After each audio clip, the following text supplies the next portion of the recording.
Bună dimineața și Hristos a înviat! Azi este Paște. Lumea e obosită. A fost la înviere, e o liniște nebunească peste. Deși biserica a fost ceva lume aici. E de vreme, e ora 7. Merg cu puțină treabă la tatăl meu, dar înainte trec așa pe la micuțul Picasso.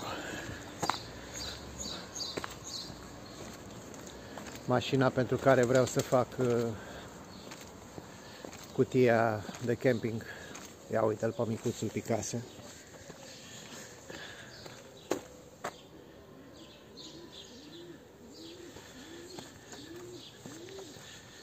Cum stă el acolo și așteaptă să fie dus la service. E puțin defect, săracul. Am pățit o chestie care nu mi s-a întâmplat de când am eu permis, de 40 de ani.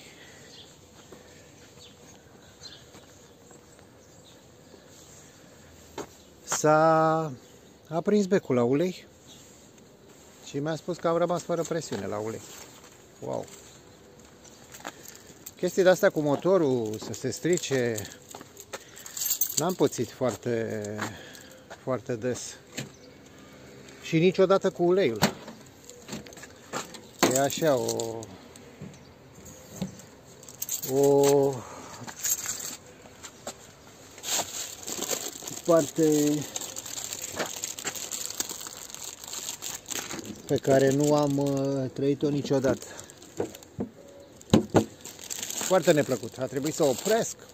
Au căzut. Am luat niște lumânări, cred că o să merg până la biserică.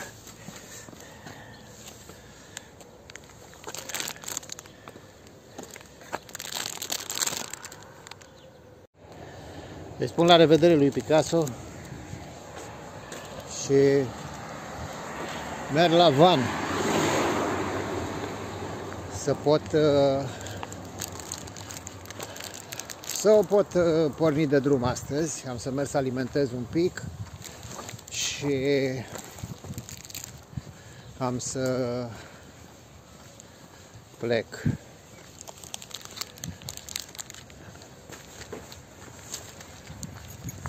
Am parcat aici la niște băieți care au o parcare foarte frumoasă.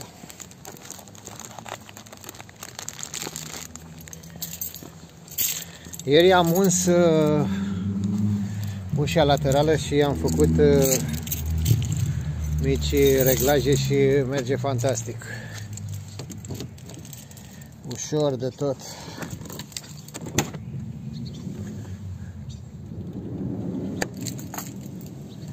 Încă nu am reușit să descarc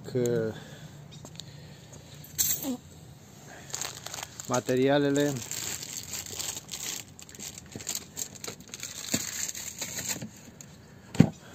Trebuia să plec la țară unde am încropit așa un mic atelier,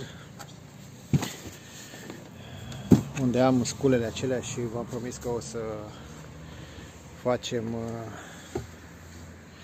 o prezentare la ele.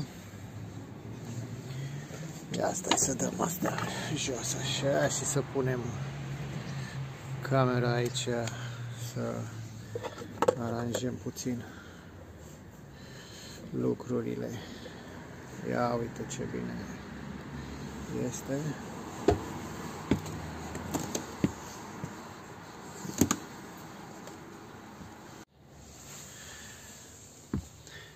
Aici am pățit un accident. Acum o lună de zile, sub tot acest pat care are 80 de centimetri lățime cu 1,90 lungime, există o mare ladă. Un spațiu de depozitare compartimentat în 3 părți. o parte de așternuturi, perne, saltele, diverse cerceafuri pentru pat, o parte gândită la jumătate, el poate fi mutat cumva, acest compartiment în partea dreaptă, îl separă doar o bucată de placaj. Este făcut un spațiu pentru două baterii mai mici sau una mai mare pentru o instalație de solar, ca să poți să le bagi acolo. El se ridică în sus și ai acces la cutie. Iar o parte este cu scule pentru mașină, cric, diverse chestii, o ladă de scule cu chei, cu tot ce trebuie când pleci la drum. Ei, și de acolo, din lada cu scule, am scos un spray de vopsit tobe, de acela care rezistă la temperatură înaltă, vopseaua, și l-am pus alături. Aici a fost pus alături, iar în momentul în care am ridicat patul ca să mai umblu acolo, am apăsat cu genunchiul pe spray. Nu mi-am dat seama, s-a auzit un făsăit așa și tot timpul am simțit chiar și ud la pantaloni, mi-a făcut praf. Deci am apăsat pe partea de sus a spray-ului, pe acel buton, și el a început să vopsească, să pornească. Și a dat la vopsea pe acolo și a murdărit și chestia asta. Trebuie să scot bagheta aceea gri de tot și să curăț toată partea asta, să o fac. Pentru că e urâțică așa, e chiar frontală și chiar nu arată bine.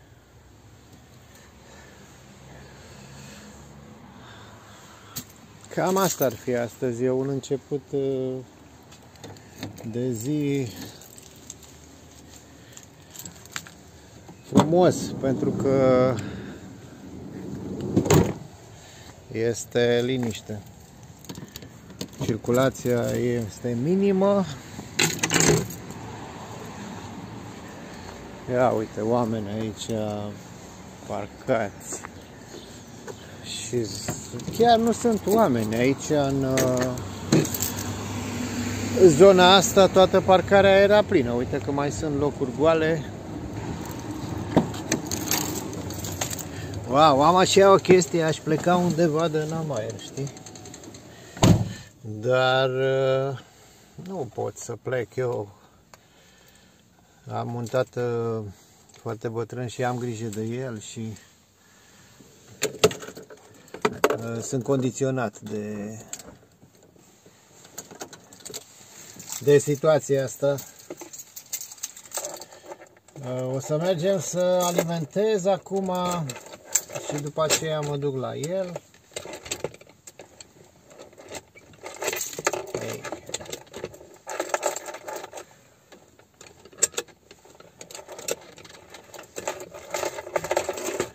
Ia uite, frate, s-a blocat. Ce nebunie. Am un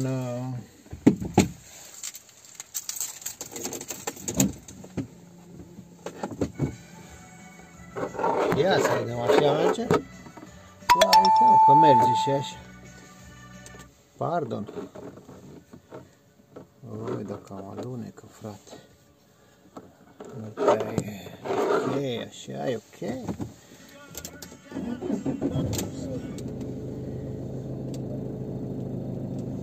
Este. Pornește simpaticul jumper. Nu-mi place să plec de pe loc așa imediat, să-și ia puțin ulei mașina și după aceea îi dăm drumul la mers. Cred că și voi o să petreceți astăzi, vă întâlniți cu familia, ciocniți ouăle tradițional.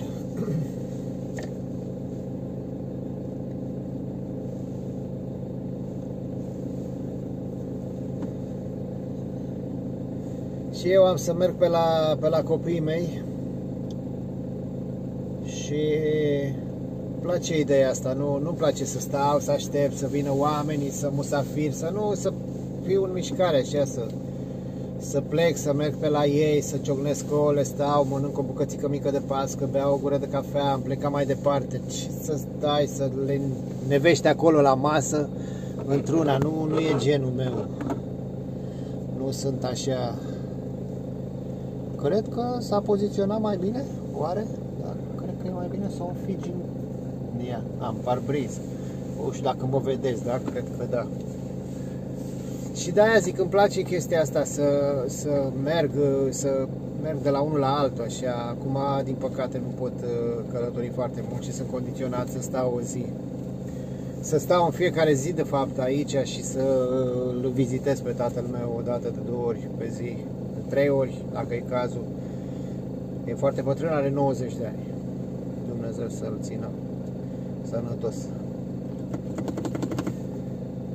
Gata, cred că putem să dăm în spate un pic. Ia să vedem, putem? Hai că putem!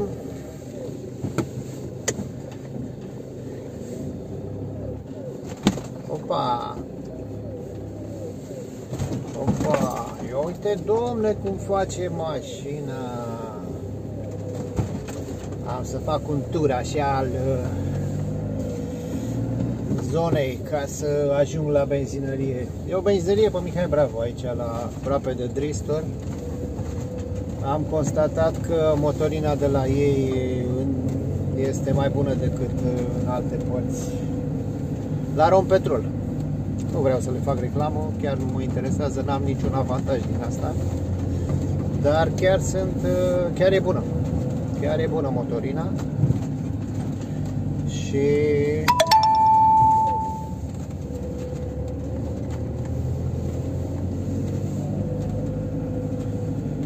e foarte aproape. Tantana. Wow, cum se circulă, nimic pe nicăieri, frate. Wow. N-ai văzut așa ceva.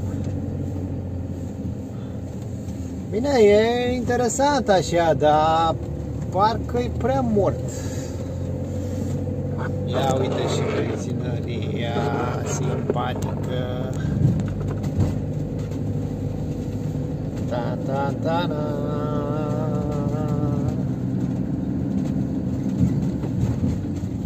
E mișto la ăștia că am un card de la ei și atunci când alimentez îi dau cardul ăla și îmi pune niște puncte și puncte să nu știu.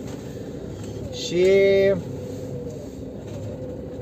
n-am băgat de seamă chestia asta, n-am luat-o în seamă de fapt. Și la un moment dat m-am trezit că sunt foarte multe puncte și am întrebat-o pe femeia, dacă voi, dar ce fac cu punctele astea? Sau ce faci cu punctele? Păi zice, poți să-ți iei orice din magazin. Păi ești nebun? Cum adică orice? Păi poți să-ți iei un croissant, poți să-ți iei un cum. Băi, fantastic. Și încep să cauți. În condițiile astea, benzinăria asta, Rompetrol. Să trăiască.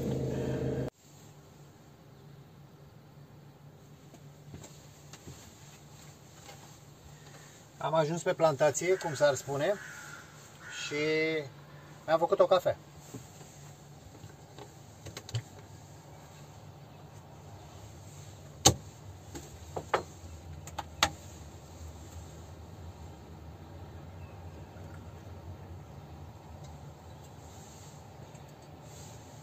Sper să fie o zi minunată, lucru pe care vi-l doresc și vouă.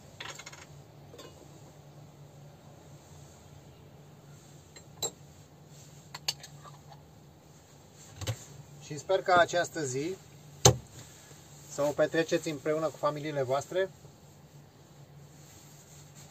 și să vă bucurați de ea. Așa că eu vă spun Paște fericit!